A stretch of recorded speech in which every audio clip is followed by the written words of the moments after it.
1975 ಇಸವಿ March 17 ತಾರೀಕು ಸುಪ್ರಸಿದ್ಧ ರಾಜ್ಕುಮಾರ್ ಕುಟುಂಬದ ಕುಡಿಯಾಗಿ ಪಾರ್ವತಮ್ಮ ಮತ್ತು ರಾಜ್ಕುಮಾರ್ ದಂಪತಿಗಳಿಗೆ ಮಗನಾಗಿ ಪುಟ್ಟ ಜೀವವೊಂದು ಜನ್ಮ ಪಡೆಯುತ್ತೆ. ಅದುವೇ ನಮ್ಮ ನೆಚ್ಚಿನ ಅಪ್ಪು ನಗುಮುಖದೊಡೆಯ ಕರ್ನಾಟಕ ರತ್ನ ಡಾಕ್ಟರ್ ಪುನೀತ್ ರಾಜ್ಕುಮಾರ್ ಅವರು. ಪುನೀತ್ ರಾಜ್ಕುಮಾರ್ ಅವರ ನಟನಾ ವೃತ್ತಿ ಜೀವನ ಹೇಗೆ ಸಾಗಿ ಬಂತು ಅನ್ನೋದನ್ನ ಈ ರೀತಿಯಾಗಿ ನೋಡೋದಾದ್ರೆ, ಇವರು ಬಾಲನಟನಾಗಿ ವಸಂತ ಗೀತೆ ಹಾಡುತ್ತಾ ಬಂದ ಭಾಗ್ಯವಂತ. ಮುಂದೆ ಚಲಿಸುವ ಮೋಡಗಳ ಜೊತೆ ಸಾಗಿ 2 ನಕ್ಷತ್ರಗಳನ್ನ ತಮ್ಮ ಭಕ್ತ ಪ್ರಹ್ಲಾದ ಚಿತ್ರದಲ್ಲಿನ ನಟನೆಯಿಂದ ನಾಚಿಸಿದ ಬೆಟ್ಟದ ಹೂವು. ಎಲ್ಲರೂ ಯಾರಿವನು ಎಂದು ಹುಬ್ಬೇರಿಸುವಂತೆ ಮಾಡಿತ್ತು ರಾಜ್ಕುಮಾರ್ ಮತ್ತು ಪಾರ್ವತಮ್ಮ ದಂಪತಿಯ ಪ್ರೇಮದ ಕಾಣಿಕೆಯಾದ ಈ ಪುಟ್ಟ ಲೋಹಿತ್ನ ನಟನೆಯಲ್ಲಿನ ನೈಪುಣ್ಯತೆ. ಪುನೀತ್ ರಾಜ್ಕುಮಾರ್ ಅವರು ಬಾಲನಟನಾಗಿದ್ದಾಗಲೇ ಬೆಟ್ಟದ ಹೂವು ಚಿತ್ರದ ರಾಮು ಪಾತ್ರಕ್ಕೆ ಅತ್ಯುತ್ತಮ ಬಾಲ ಕಲಾವಿದ ರಾಷ್ಟ್ರೀಯ ಚಲನಚಿತ್ರ ಪ್ರಶಸ್ತಿಯನ್ನ, ಚಿರಿಸುವ ಮೋಡಗಳು 2 ನಕ್ಷತ್ರಗಳು ಚಿತ್ರಕ್ಕಾಗಿ ಕರ್ನಾಟಕ ರಾಜ್ಯ ಅತ್ಯುತ್ತಮ ಬಾಲ ಕಲಾವಿದ ಪ್ರಶಸ್ತಿಯನ್ನ ತಮ್ಮ ಮುಡಿಗೇರಿಸಿಕೊಳ್ತಾರೆ. ಬಾಲನಟನಾಗಿ ಪುನೀತ್ ಅವರು ನಟಿಸಿದ ಕೊನೆಯ ಚಿತ್ರ 1989ರಲ್ಲಿ ತೆರೆ ಕಂಡ ಪರಶುರಾಮ. ನಂತರದ ಹಲವು ವರ್ಷಗಳ ಕಾಲ ಪುನೀತ್ ರವರು ಚಿತ್ರರಂಗದ ಕಡೆ ಮುಖ ಮಾಡಲೇ ಇಲ್ಲ. ಮುಂದೆ 1999ರಲ್ಲಿ ಡಿಸೆಂಬರ್ 1ರಂದು ಚಿಕ್ಕಮಗಳೂರಿನ ಅಶ್ವಿನಿ ರೇವಂತ್ರ ಜೊತೆ ವೈವಾಹಿಕ ಜೀವನಕ್ಕೆ ಕಾಲಿಡ್ತಾರೆ. ಇವರಿಗೆ ವಂದಿತಾ ಮತ್ತು ಧೃತಿ ಎಂಬ 2 ಮುದ್ದ ಹೆಣ್ಣು ಮಕ್ಕಳು ಕೂಡ ಇದ್ದಾರೆ. ಮತ್ತೆ ನಾಯಕ ನಟನಾಗಿ ಪುನೀತ್ ಅವರು ಚಿತ್ರರಂಗಕ್ಕೆ ಕಮ್ ಬ್ಯಾಕ್ ಮಾಡಿದ್ದು ತಾಲಿಬಾನ್ ಅಲ್ವೇ ಅಲ್ಲ ಅಂತ ಹಾಡ್ತಾ 2002ರಲ್ಲಿ ತೆರೆ ಕಂಡ ಅಪ್ಪು ಚಿತ್ರದ ಮೂಲಕ. ನಾಯಕ ನಟನಾಗಿ ಅಭಿನಯಿಸಿದ ಮೊದಲನೇ ಚಿತ್ರವೇ ಬಾಕ್ಸ್ ಆಫೀಸ್ ಹಿಟ್ ಆಗುತ್ತೆ. ಎಲ್ಲಿಲ್ಲದ ಯಶಸ್ಸು, ಜನಪ್ರಿಯತೆ ಈ ಚಿತ್ರಕ್ಕೆ ಸಿಗುತ್ತೆ. ಇದಾದ ನಂತರ ಅಭಿಯಾಗಿ, ವೀರ ಕನ್ನಡಿಗನಾಗಿ, ಮೌರ್ಯನಾಗಿ ಸಿನಿ ಪ್ರೇಕ್ಷಕರ ಮನಸ್ಸನ್ನೆಲ್ಲ ಅಪ್ಪು ಆವರಿಸ್ತಾರೆ. ನಂತರದಲ್ಲಿ ಇವರ ನಟನೆಯಲ್ಲಿ ಹಲವು ಚಿತ್ರಗಳು ಮೂಡಿ ಬರ್ತವೆ.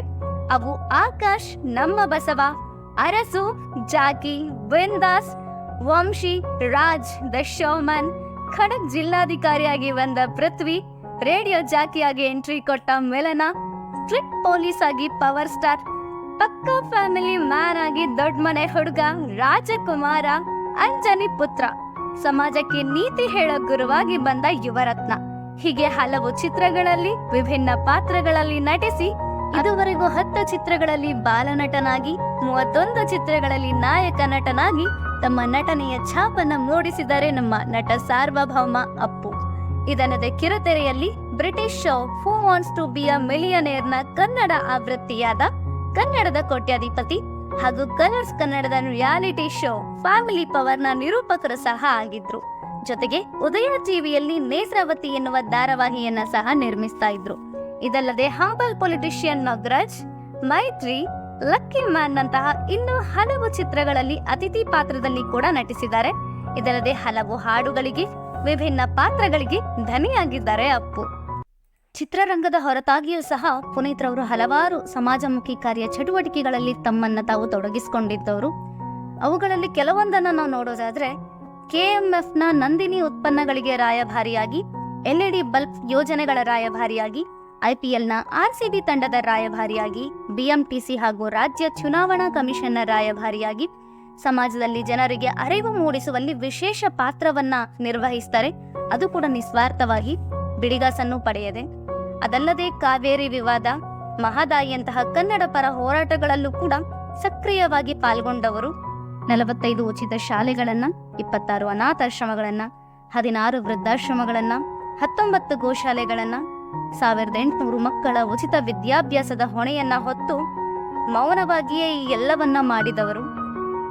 ಸಂಘ ಸಂಸ್ಥೆಗಳು ಕೂಡ ಮಾಡಲಾಗದ ಕೆಲಸಗಳನ್ನ ವ್ಯಕ್ತಿಯಾಗಿ ನಿಂತು ಮಾಡಿ ತೋರಿಸಿದವರು.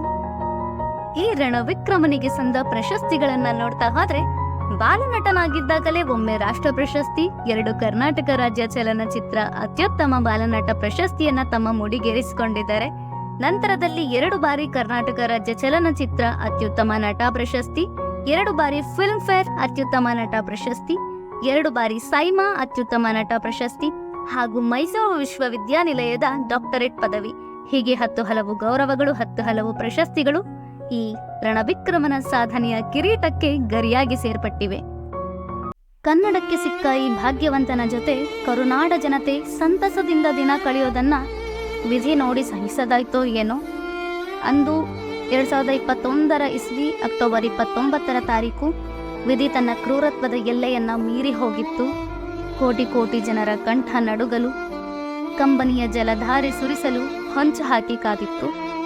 ಕಾರಣ ಅಂದು ಹಠತ್ತಾಗಿ ಕಾಣಿಸಿಕೊಂಡ ಎದೆನೋವು ಮತ್ತು ತೀವ್ರ ಹೃದಯ ಸ್ತಂಭನದಿಂದ ಬೆಂಗಳೂರಿನ ವಿಕ್ರಮ ಆಸ್ಪತ್ರೆಯಲ್ಲಿ ಅಭಿಮಾನಿಗಳ ಪ್ರೀತಿಯ ಪರಮಾತ್ಮ ಬಾರದೂರಿಗೆ ಪಯಣ ಬೆಳೆಸಿದ್ದರು.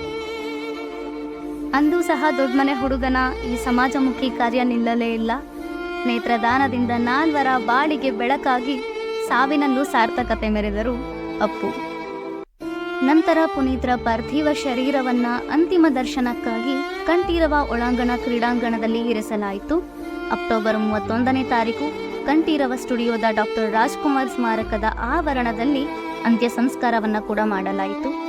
ಅಂದು ಕಂಠೀರವ ಸ್ಟುಡಿಯೋದ ಹೊರಭಾಗದಲ್ಲಿ ನೆರೆದ 25-30 ಲಕ್ಷಕ್ಕೂ ಹೆಚ್ಚಿನ ಕಂಬನಿ ತುಂಬಿಕೊಂಡ ಅಭಿಮಾನಿಗಳೇ ಸಾಕ್ಷಿ. ಈ ಗಂಧದ ಗುಡಿಯ ಕುಡಿ ಅದೆಷ್ಟು ಹೃದಯಗಳ ಪ್ರೀತಿಯನ್ನ ಸಂಪಾದಿಸಿತ್ತು ಅಂತ ಸಾರಿ ಹೇಳೋಕೆ.